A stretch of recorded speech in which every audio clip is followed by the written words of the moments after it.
It all started slowly. You know how it is, small things, nothing too alarming at first. Elizabeth, my wife of 6 years, began acting off. At first, I tried to brush it off. Maybe it was work stress. We all go through phases, right? But then those small things started piling up, and I couldn't ignore them anymore. She'd leave for work earlier than usual and come back late, claiming there were extra meetings or deadlines.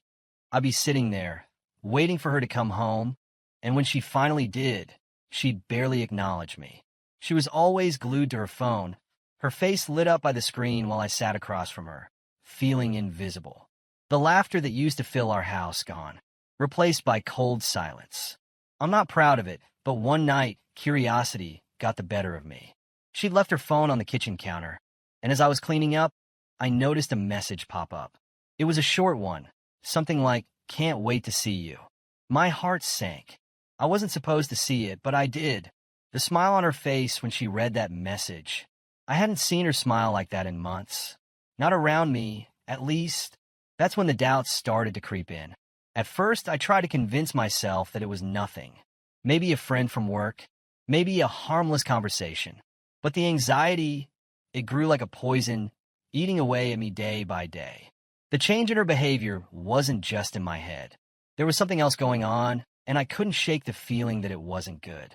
I started paying more attention to her. The little details that I hadn't noticed before suddenly became obvious. She changed her phone password, which wasn't a big deal, but why the secrecy all of a sudden?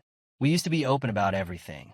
We'd share our days, our thoughts, even stupid little memes. But now, nothing.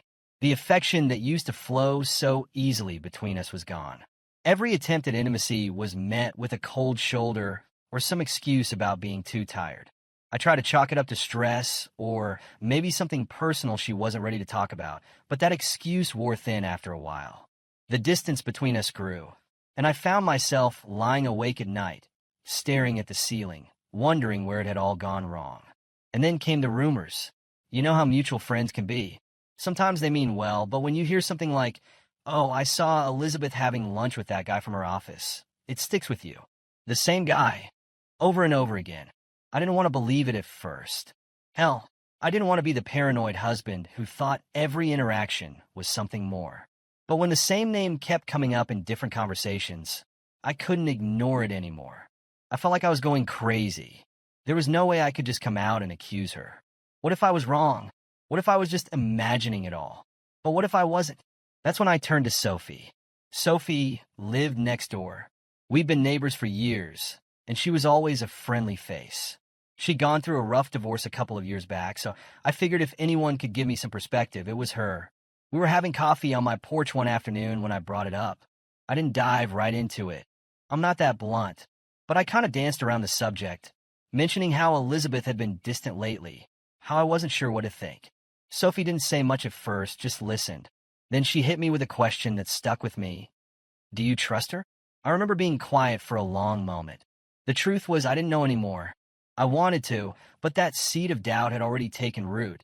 And no matter how much I wanted to believe it was nothing, I couldn't. Sophie, being as perceptive as she is, didn't mince her words. She told me that she'd seen situations like this before, where things change and people start hiding parts of their lives. She didn't flat out say Elizabeth was cheating, but she didn't rule it out either. Instead, she told me to keep an eye on things, to pay attention to the details. People who've got nothing to hide don't hide anything, she said, and damn if that didn't hit hard. I spent the next few weeks being more careful. I wasn't going to blow up my marriage over rumors and suspicions without solid proof. But I watched. I waited. Every little thing she did, every late night, every message she quickly hid on her phone, it all felt like a piece of the puzzle. It's weird because the more I watched, the more it felt like I was drifting away from her emotionally. Like I was already preparing myself for the worst. I'd catch her laughing at something on her phone and wonder, is that for me or for him? And every time she kissed me goodnight without even looking me in the eye, I could feel the knot in my stomach tighten. Sophie and I talked more often during this time. She became my sounding board, the person I could vent to without judgment. She never pushed me one way or the other, but reminded me that I wasn't crazy for feeling the way I did. I wasn't overreacting. I wasn't imagining things. One night, After too many beers, I spilled everything to Sophie. I told her about the message I saw, the rumors, the coldness at home. I felt like an idiot for not confronting Elizabeth directly, but I didn't have the guts. Sophie didn't laugh. She didn't tell me I was stupid. Instead, she leaned in and said, "John, you need to find out for sure. Don't drive yourself mad over this. But be careful." And so, I became the detective in my own marriage, trying to piece together a puzzle I wasn't even sure existed. After that conversation with Sophie, things escalated quickly. It wasn't like I had planned for this to happen, but once the seed of doubt was planted, I couldn't just sit there and let it grow wild. I needed answers. I couldn't keep living in this weird limbo where I was constantly second-guessing everything Elizabeth did. It was driving me crazy, eating me alive from the inside out. Sophie had a way of making everything seem so normal, like it was totally reasonable for us to start keeping tabs on my own wife. I didn't even feel guilty about it, which looking back now, maybe I should have. But when you're in the thick of it, when you're convinced your wife is sneaking around behind your back, guilt takes a back seat to survival. We started small. I didn't want to come off as paranoid or desperate, so the first step was to keep an eye on her phone. Every now and then, when she'd leave it lying around, I'd pick it up, scroll through her messages, check her social media. It's insane how quickly people forget that their phones are a window into their private lives. But Elizabeth was smart, smarter than I gave her credit for. Her messages were clean, too clean. No signs of anything suspicious. If she was talking to someone, it wasn't happening in her regular chats. Probably using some encrypted app or deleting everything right after. I don't know what frustrated me more, knowing that she was hiding something, or not being able to prove it. That's when Sophie suggested we take things up a notch. "You can't just wait around for her to screw up," she told me one evening as we sat on my porch. It was late, and the moon was hanging low in the sky, casting this eerie glow on everything. "You need to start tracking her movements. Be smart about this." At first, I thought she was joking. Like, what was I supposed to do, follow my wife around like some detective? But Sophie wasn't joking. She was dead serious. "We'll do it together," she said, leaning in closer, her voice low. "You're not in this alone." And that's how it started. Sophie and I began alternating shifts, watching Elizabeth. When I was at work, Sophie would keep an eye on her, and when I had time, I'd check in with friends or acquaintances to see where she was. It wasn't as hard as I thought it would be. Elizabeth's routine was predictable, except for the moments when she disappeared for those mysterious lunch meetings or late nights at the office. Sophie and I had this weird rhythm going. It felt like we were partners in crime, each one of us playing our part in unraveling the truth. We'd meet up afterward to compare notes, share what we'd learned. Over time, those conversations became less about Elizabeth and more about us. I can't pinpoint when it happened, but somewhere along the way, I started looking forward to seeing Sophie. She wasn't just helping me figure out my wife's betrayal anymore. She was filling a void that had been growing in my life for years. The more distant Elizabeth became, the closer I felt to Sophie. We'd sit on her porch or mine, drinking beers, talking late into the night. At first, it was just about Elizabeth, but soon enough, we were sharing deeper things. Our fears, our disappointments in life, and the things we wished we had done differently. She had this way of looking at me, like she understood everything I was going through without me having to explain it. Her eyes, damn, I hadn't had someone look at me like that in years. Not since before Elizabeth and I started drifting apart. It felt good to be seen again. One night, after a few too many beers, I let it slip. What if she really is cheating? What the hell am I supposed to do then? Sophie didn't even hesitate.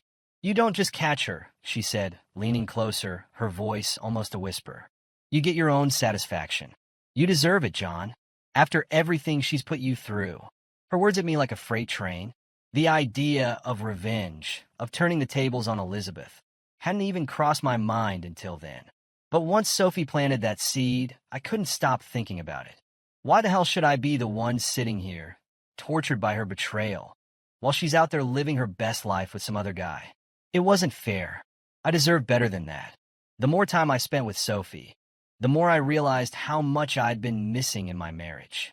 It wasn't just about the sex, though let's be honest, that had been lacking for a long time, but about the connection, the intimacy. I hadn't had someone listen to me, really listen to me, in years. Elizabeth was always too busy, or too tired, or too distant. But Sophie? She was there, fully present, and I found myself getting lost in those late-night conversations, in the way she looked at me, touched my arm when she laughed. And yeah, I'll admit it, there was a part of me that liked the danger of it all. The thrill of sneaking around, not knowing what would happen next. It was intoxicating. We didn't just spy on Elizabeth anymore. We planned. We started mapping out the times when she'd be out, piecing together her routine, looking for patterns. It wasn't hard to see when she'd sneak away for lunch with that same guy from her office. I started recognizing his name when I heard it, even though Elizabeth never mentioned him to me. It was like we were building a case against her, and with every little detail, every late-night meetup, I felt more justified in what we were doing. Sophie became my rock during that time. I don't know how I would have gotten through it without her. We were in this together, and it wasn't just about Elizabeth anymore, it was about us. Something was growing between us, something I hadn't expected. One night, after another evening of investigating, Sophie and I were sitting on her couch, talking about life, when she suddenly leaned over and kissed me. I didn't stop her. Hell, I didn't want to stop her. In that moment, it felt like the most natural thing in the world. It wasn't just about Elizabeth anymore. It wasn't about proving her wrong or catching her in the act. It was about me, what I needed, what I deserved. And Sophie, she was right there, giving me everything that Elizabeth had taken away. The lines between revenge and desire started to blur. Sophie wasn't just my ally anymore. She was my escape. She made me feel alive again. And even though I knew my marriage was crumbling, part of me didn't care. I was already too far gone. The day everything changed started out like any other. I was sitting at the kitchen table, staring blankly at my coffee when Sophie called. "I've got something," she said, her voice low and serious. My heart leapt into my throat. For a second, I thought I might be sick. We've been watching, waiting for weeks now, but nothing had materialized. Until today. "She's meeting him," Sophie continued. "Tonight. There's a reservation at that fancy Italian place downtown. 8 o'clock. I didn't know how she'd found out, and honestly, I didn't care. All I could think about was that this was it. This was my chance to see everything for myself. No more guessing, no more wondering if I was just paranoid. Tonight, I get my proof. But then the dread hit me like a wave. Could I actually handle it? Watching Elizabeth with him? I wasn't sure if I had the strength for that, and the thought of it gnawed at me for the rest of the day. It felt like my insides were being twisted and wrung out, the anticipation of what was coming almost worse than the betrayal itself. Sophie, as usual, was steady. She came over in the afternoon, sitting with me in the living room while we went over the plan. "We'll go together," she said, her voice calm, almost soothing. "We'll sit at a table nearby. You don't have to confront her if you're not ready. Just see for yourself. That's all." I nodded, trying to keep my composure, but inside, my stomach was churning. Sophie had a way of keeping me grounded, though. She talked me through everything, step by step. Where we'd sit, how we'd act. "Don't look at her too much," she advised, her hand on my arm. "We don't want her to know we're there right away. Let her get comfortable." I had no idea how I was supposed to act normal while my wife sat with another man a few tables away. But Sophie was right. This was the moment of truth, and I couldn't let it slip through my fingers. When the time finally came, I was a mess of nerves. I barely remember driving there. The restaurant was one of those upscale places we used to go to on anniversaries. Dim lighting, candlelit tables, the whole romantic atmosphere that now felt like a cruel joke. We walked in together, and my heart was pounding so hard in my chest I thought everyone in the room could hear it. Sophie had already made a reservation for us, strategically placing us at a table with a clear view of where Elizabeth and James would be sitting. The hostess seated us, and I tried to breathe, tried to act like I wasn't about to watch my whole world fall apart. Sophie ordered wine. I couldn't even think about eating. My palms were slick with sweat, and I kept glancing at the entrance, waiting for them to walk in. Sophie, calm as ever, poured me a glass of wine and told me to sip it slowly. "You've got this," she said. "We're just here to watch." And then they walked in. I don't know what I was expecting, but seeing Elizabeth with him was like a punch to the gut. There she was, my wife, looking beautiful, radiant, even walking in with this guy like it was the most natural thing in the world. They laughed as the hostess led them to their table, just a few feet away from where Sophie and I sat. I froze, unable to take my eyes off them. James. I finally put a face to the name I'd been hearing for months. He wasn't anything special, just some average-looking guy in a suit. But the way he looked at her, I could tell there was something there, something more than just colleagues. They sat down, and I watched as they got comfortable. James leaned in close, whispering something to Elizabeth that made her smile. She laughed, a soft, genuine laugh I hadn't heard in a long time. It was like watching a stranger. This wasn't the woman I married. This was someone else entirely. Someone who was happy, carefree, with him. It tore me apart. My chest felt like it was being crushed, and for a moment I thought I might get up and leave. I didn't know if I could sit there any longer and watch them. But Sophie's hand found mine under the table, squeezing it gently. "Don't break," she whispered. "You need to see this through." So I stayed. I watched as they held hands across the table, as James leaned in and kissed her on the cheek, as they smiled at each other like they were the only two people in the world. My blood boiled. I wanted to stand up, flip the table over, and shout at them. But instead, I sat there, fuming in silence, feeling my heart break with every second that passed. Sophie didn't say much as we watched. She didn't need to.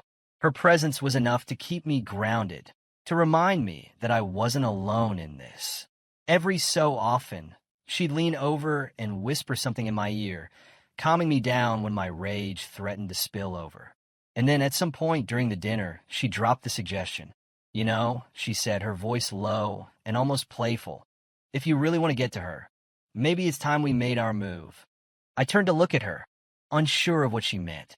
Sophie gave me this sly smile, her eyes glinting in the dim light. "You want her to know that you know, right? Let's give her something to think about." Before I could respond, she leaned over and kissed me, right there in front of everyone. It wasn't just a quick peck on the lips. It was slow, deliberate, and calculated. When she pulled away, she glanced over at Elizabeth, and sure enough, Elizabeth's eyes were locked on us. Her expression was frozen, the laughter and light in her face vanishing instantly. I don't know what came over me, but in that moment, I felt a strange sense of satisfaction. Elizabeth had been playing her game for months, and now it was my turn. If she wanted to cheat, fine, but she wasn't the only one who could play dirty. Elizabeth didn't confront us right away. No, she tried to hold it together, tried to keep her cool as she and James continued their dinner, but I could see it in her eyes. She was furious. Her gaze kept flickering over to our table, her body tense, her movements stiffer. Sophie smirked, leaning in closer to me as we continued to enjoy our meal. We talked, we laughed, though none of it felt real. It was all for show, all part of Sophie's plan to push Elizabeth over the edge. And it worked. Halfway through the meal, Elizabeth couldn't take it anymore. She stood up abruptly, her chair screeching against the floor, and stormed over to our table. "What the hell are you doing?" she hissed, her voice low, but sharp enough to cut through the chatter of the restaurant. I looked up at her, calm as ever, and shrugged. "Having dinner. What's it look like?" Her eyes blazed with anger. "Don't play games with me, John."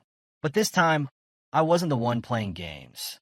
Sophie squeezed my hand under the table again, reminding me that I had the upper hand now.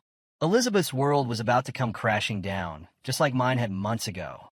As I sat there, watching Elizabeth's face twist in barely controlled rage, I couldn't help but feel a sick sense of satisfaction. The tables had turned. For the first time in months, I wasn't the one left in the dark, wondering what the hell was going on. I wasn't the one feeling powerless. She was. I could see her struggling to keep it together. She glanced back at James, who was still sitting at their table, looking confused and slightly annoyed. Then she looked back at me and Sophie, her eyes narrowing, her breathing quick and shallow. She was furious, and I knew she was seconds away from exploding. When Sophie leaned over and kissed me again, this time longer, deeper, it was like Elizabeth's entire world shattered. Her fists clenched at her sides, and without warning, she lost it. "Are you fucking kidding me, John?" she screamed, her voice cutting through the quiet hum of the restaurant. Heads turned. Conversation stopped. Suddenly, Every pair of eyes in the room was on us. I could feel the tension thick in the air, the anticipation of what was about to unfold. I didn't respond right away. I just sat there, letting her words hang in the air, watching as she came unglued in front of everyone. It was surreal, almost like I was watching it happen to someone else. Sophie sat back, calm as ever, a satisfied smirk tugging at her lips as she sipped her wine, completely unfazed by the chaos. Elizabeth took a step toward our table, her voice rising even louder. "You sit here, kissing her, while I'm with James. Are you seriously that pathetic? You think this makes you any better than me?" I finally met her gaze, my voice steady as I spoke. "No, Elizabeth, this isn't about being better. It's about the fact that you've been lying to me for months." She opened her mouth to argue, but the words didn't come. Instead, she stood there, her face red with fury, her chest heaving. People around us were starting to whisper, murmurs spreading through the restaurant as more and more eyes focused on our table. I could feel the collective judgment, the silent stares of strangers who were now spectators in the destruction of my marriage. "I'm not the one who's been sneaking around behind your back," I added, my voice low but firm. "You think I didn't know?" That was the moment she snapped. "You don't get to play the victim here," she yelled, slamming her hands on our table. Glasses rattled, and a couple sitting nearby flinched in surprise. "You're nothing but a spineless coward, kissing her in front of me like some fucking child. What, you think this is revenge? You think this makes you look like a man?" I could feel my pulse quickening, the heat rising in my chest. But before I could respond, Sophie stood up, cool as ice. "I think he looks like a man who's finally done with your bullshit," she said, her voice dripping with contempt. Elizabeth's eyes darted to Sophie, and for a second, I thought she might take a swing at her. The tension between them was palpable, like two predators circling each other. But instead of violence, Elizabeth turned her rage back on me. "You think this is over?" she spat, her voice shaking with anger. "You think you can just sit here flaunting this trash in front of me, and I'll just walk away?" That was when the staff stepped in. "Ma'am, we're going to have to ask you to calm down," one of the waiters said, approaching cautiously, like Elizabeth was a ticking time bomb about to go off. But she was beyond reasoning at this point. She shoved his arm away, her focus solely on me. "You're a fucking joke, John," she screamed. "You and your pathetic little revenge plot. You think I care? You think this bothers me?" Her voice echoed through the restaurant, and now the entire place had come to a standstill. People were staring, phones were out, recording, capturing every second of her meltdown. I could hear the clicks of cameras, the beeps of people sending messages. My heart raced, but I didn't stop her. This was her doing, and I wanted everyone to see it. "You're the one who destroyed us," I said, my voice steady but loud enough for the crowd to hear. "Not me." Elizabeth recoiled, her face twisting into a mask of contempt. But there was something else there too. Something vulnerable, like she hadn't expected this to unravel so publicly, so completely. She took a step back, looking around as if realizing for the first time just how many people were watching. And then, like a switch had flipped, she turned and stormed out of the restaurant, pushing past the waiters, past James, who sat there in stunned silence. She didn't even look back as the door slammed behind her. For a moment, the room was dead silent. Then slowly, the whispers started again. People murmured, some laughing, others shaking their heads. The waitstaff tried to restore order, apologizing to nearby tables, but the damage was done. As Sophie sat back down, she smiled at me, raising her glass. "To new beginnings," she said, her voice soft but full of satisfaction. I sat there, my mind reeling from everything that had just happened. I wasn't sure how to feel. Part of me was still in shock, but there was another part, a darker part, that felt relieved, almost satisfied. Elizabeth's public breakdown was a confirmation of everything I had suspected. There was no going back now, but the fallout wasn't over. Not by a long shot. The next day, I woke up to my phone buzzing nonstop. At first, I thought it was just the usual emails, messages. But when I checked, it was something else entirely. My phone was flooded with notifications from social media, messages from friends and acquaintances. A video had surfaced. The video, Someone at the restaurant had filmed the entire confrontation. Elizabeth's meltdown, the shouting, the insults, everything, and posted it online. It didn't take long for it to go viral. Thousands of views within hours, the comments piling up, people sharing it left and right. The title was brutal. Wife loses it after catching husband with another woman. Karma at its finest. I clicked on the video, watching as Elizabeth's face filled the screen. Her voice distorted slightly by the low quality, but the fury clear as day. I saw myself in the background, calm, detached, and then Sophie, sitting there like she hadn't a care in the world. The comments were savage. This chick got exactly what she deserved. Imagine being this unhinged in public. Oh, Mayo, I don't know who that guy is, but he handled this like a boss. As I scrolled through the messages, I could feel the strange mix of emotions bubbling up inside me. There was a part of me that felt guilty, knowing that Elizabeth's life was about to implode in the most public way possible. But another part, maybe a bigger part, was enjoying it. Her reputation, the one she had built up so carefully, was crumbling. People were calling her out, mocking her, picking apart every moment of that video. By the end of the day, it had tens of thousands of views. Everyone was watching her unravel, and there was nothing she could do to stop it. And the strangest thing? I didn't feel sorry for her. Not one bit. Elizabeth had betrayed me, lied to me, and now she was paying the price for it. And for the first time in a long time, I felt free. There was no going back, no fixing things. She had ruined us, and now the world knew it too. After the restaurant blow-up, life took a sharp turn. There was no hiding or sneaking around anymore. Sophie and I made things official, and within days, she was staying over more often. It wasn't just about revenge. It was real. She filled a gap I hadn't even realized was there for so long. There was laughter again, deep conversations, and the kind of comfort I'd forgotten was possible. With Sophie, I could finally breathe, and my life felt lighter, even in the middle of all the chaos. Elizabeth, on the other hand, was dealing with the fallout from her public meltdown. The video of her losing it in the restaurant spread fast, thousands of views within days. The comments were brutal, people mocking her behavior, and soon it reached her workplace. I heard from mutual friends that her reputation was in tatters. The whispers started, people questioning her professionalism, and she became the subject of jokes at the office. Elizabeth had always been careful about her image, but now that image was shattered. Then there was James. The moment the drama got too big, he disappeared. I wasn't surprised. He didn't want to be associated with her anymore, especially after the video went viral. He ghosted her, leaving her to clean up the mess on her own. She tried to reach out to me, though. At first, it was just a few texts. Simple, vague things like, "Can we talk?" or "I miss you." I didn't respond. Then came the apologies, the confessions that she'd made a mistake, that she wanted to fix things. It was too little, too late. One day, she showed up at the house. I opened the door to see her standing there, looking broken, her eyes red, her face pale. She looked like someone who hadn't slept in days, barely holding it together. "John, please," she begged. "Can we talk? I messed up, I know I did, but we can fix this." I just stared at her.